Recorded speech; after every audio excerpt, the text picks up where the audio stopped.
Hey guys, today I'm going to show you how to use React Router in a React app. React Router is used to go from one page to another in a React app, such as the way we use A tags in HTML to link to other pages.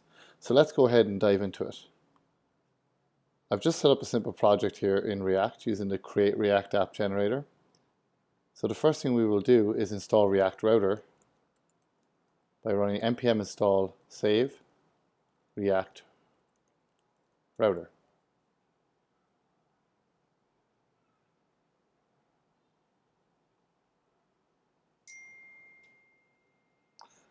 So this will just take a couple of seconds to download.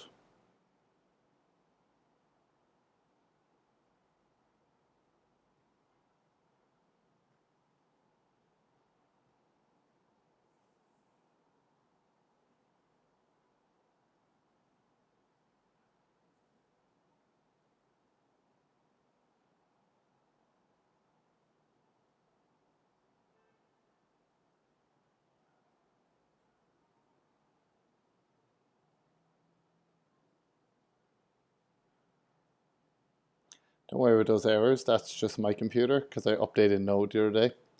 So that shouldn't happen to you when you're installing React Router.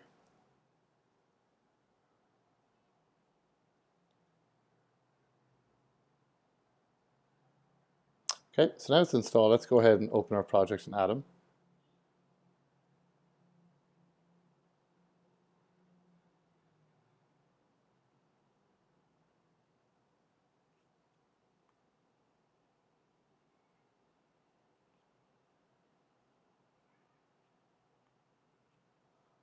Okay, so now we have our app component here.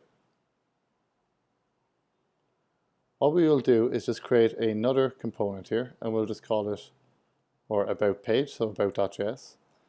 And we're just going to create a very simple component. So we'll import React from React, and then it's going to be about.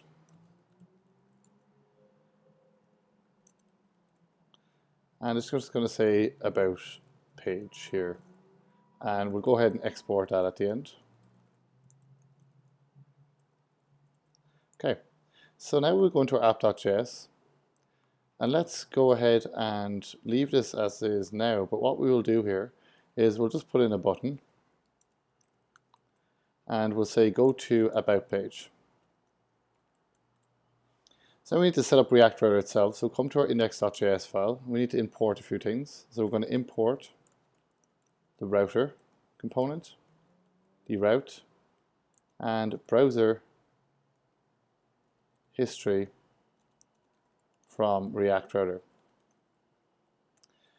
So we'll wrap our router, our app component inside our router. So we go ahead and say router, and we give it a history prop, and that's going to be equal to browser history. And what that does is it allows us every time we press the back button on Google Chrome to know what component to go back to. So what we will do is we'll set up a route first of all, and we will give it a prop path, and we'll say /. So when someone goes to our website, they'll hit the / path, and that's going to render our app component. Okay, and it's that simple to set up. So now if we just refresh our page, all going well, we should still have our website. We have an error there. I just forgot to give a comma after this router.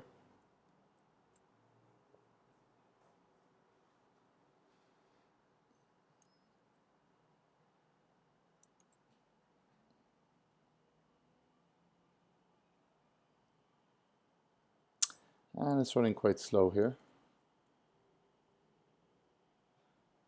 Compiling.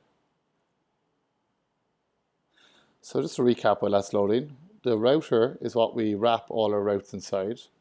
And we give it a history prop, browser history. So when you click the back button, it knows where to go back to. And then we have this route component, which we give a path to know what path it is. And then the component is going to render when someone goes to that path. So everything's still working.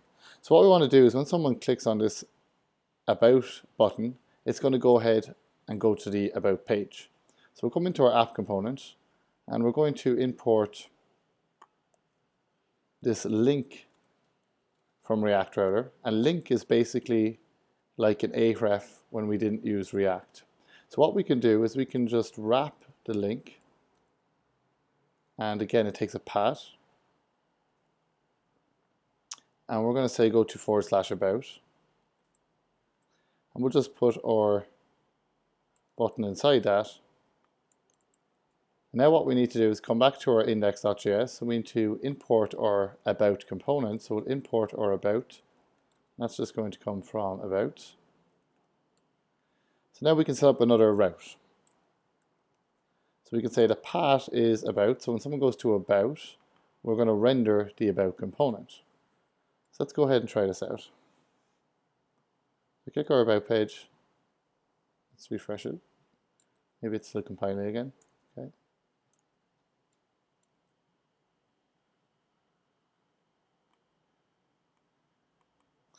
Okay, so just have to double check if I have the link incorrectly there. Link to.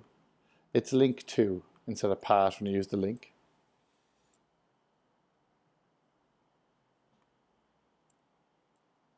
Still compiling.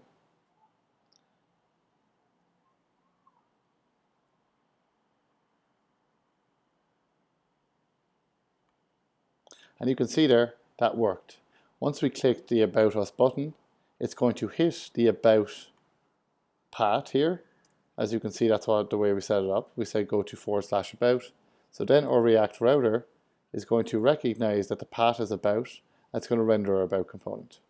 So I hope this video helped you understand a bit more about React Router. If you like this video, please hit subscribe and like, and I'll see you in the next video.